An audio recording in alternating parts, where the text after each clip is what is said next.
ശുചിത്വത്തെയും ആരോഗ്യകരമായ ജീവിതശൈലിയും വളർത്തിയെടുക്കുക എന്നതാണ് ഈ ദിനാചരണത്തിൻ്റെ മുഖ്യ ലക്ഷ്യം. ഒളിമ്പിക് ദിനത്തിൻ്റെ എല്ലാ വർഷവും ലോകത്തിലെ എല്ലാ ഭാഗങ്ങളിലും എല്ലാ രാജ്യത്തും നടത്താറുള്ളതാണ് ഈ ഒളിമ്പിക് റണ്ണ്. കഴിഞ്ഞ വർഷം നമ്മൾ ട്രിവാൻഡ്രത്ത് 15 മുതൽ 20,000 കുട്ടികൾ വന്നിട്ട് പങ്കെടുത്ത പരിപാടിയിൽ ഞാനും പങ്കെടുത്തിരുന്നു.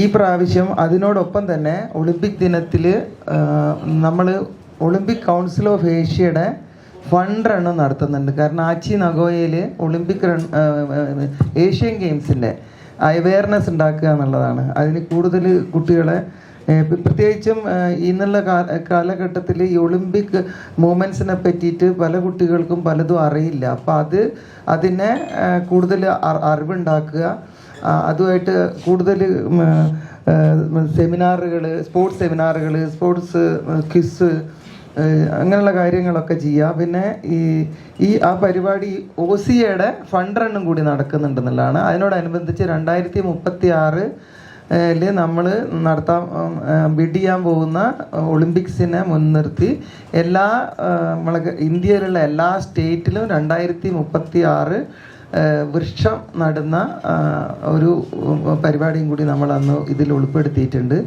കേരളത്തിൽ എല്ലാ ജില്ലകളിലും കൂടെ 2036 ഓരോ സ്റ്റേറ്റിലും 2036 വൃക്ഷങ്ങളും നടാനുള്ള പരിപാടിയാണ്. അതുകൊണ്ട് തന്നെ എനിക്ക് എല്ലാവരും ഇതിൽ അന്ന് എക്സ്പെക്റ്റ് ചെയ്യുന്നത് 20,000 മുതൽ 40,000 വരെയുള്ള ആൾക്കാർ പങ്കെടുക്കുന്നുള്ളതാണ്. ഇത് ഈ പ്രാവശ്യം ഇന്ത്യൻ ഒളിമ്പിക് അസോസിയേഷൻ്റെ എക്സിക്യൂട്ടീവ് കമ്മിറ്റിയും എല്ലാവരും മെയിനായിട്ടുള്ള എല്ലാവരും തിരുവനന്തപുരത്താണ്.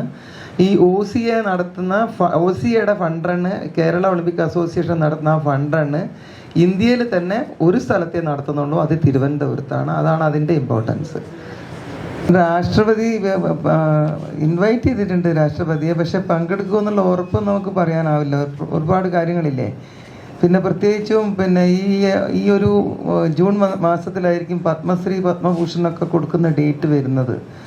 അത് ഈ ഡേറ്റുകളിലാണെങ്കിൽ നമുക്ക് പറയാൻ പറ്റില്ല. അല്ലെങ്കിൽ എന്തായിരുന്നാലും നെഗറ്റീവ് ആയിരുന്നില്ല. പ്രസിഡന്റ് എല്ലാ വിഷസൊക്കെ പറഞ്ഞിട്ടുണ്ട്, വരില്ല എന്ന് പറഞ്ഞിട്ടുമില്ല. പക്ഷെ അങ്ങനെയുള്ള അവാർഡ് ഫംഗ്ഷനൊക്കെ വരുമ്പോൾ പ്രസിഡന്റ് അല്ലേ, അപ്പം അതുകൊണ്ടുള്ളൊരു ഡൗട്ട്ഫുള്ളായിട്ട് അങ്ങനെ വരുവാണെങ്കിൽ നമുക്ക് കിട്ടില്ലല്ലോ. പത്മശ്രീക്ക് കൊടുക്കുന്ന ദിവസമാണ് വരുന്നതെങ്കിൽ ഈ ഒളിമ്പിക് ഡേ എന്ന് പറയുന്നത് നമുക്ക് മാറ്റാൻ പറ്റില്ലല്ലോ, അത് ദിവസം തന്നെ നടത്തണ്ടേ. അതിൽ എക്സിക്യൂട്ടീവ് കമ്മിറ്റിയിലുള്ള എല്ലാവരും ഉണ്ട്. അതിൽ കുറേ കായിക താരങ്ങളില്ലേ, 15 പേരോളം ഉണ്ട്. അതിൽ കായിക താരമായിട്ട് ഗഗൻ നാരങ്ങുണ്ട്, പിന്നെ മേരി കോം ഉണ്ട്, ശരത്ത് ഉണ്ട്.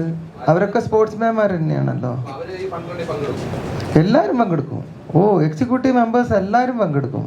ഞങ്ങളുടെ IOയുടെ എല്ലാവരും മെയിനായിട്ടുള്ള എല്ലാവരും പങ്കെടുക്കും.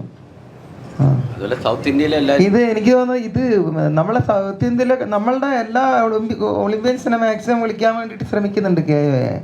ഇത് ശരിക്കും ഇന്ത്യയിൽ ഒരു സ്ഥലത്തല്ലേ നടത്തുന്നത്. അതപ്പോൾ അതിൻ്റെതായിട്ടുള്ള ഭംഗിയാക്കേണ്ടത് എല്ലാവരും കൂടിയാണ്, നമ്മൾ മൊത്തമാണ്.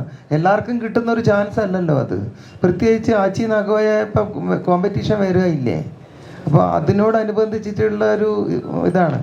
അപ്പോൾ അങ്ങനെ ഇനീഷ്യലി ഓടുന്ന കുട്ടികൾക്കൊക്കെ OCA മെഡലും കൊടുക്കുന്നുണ്ട്.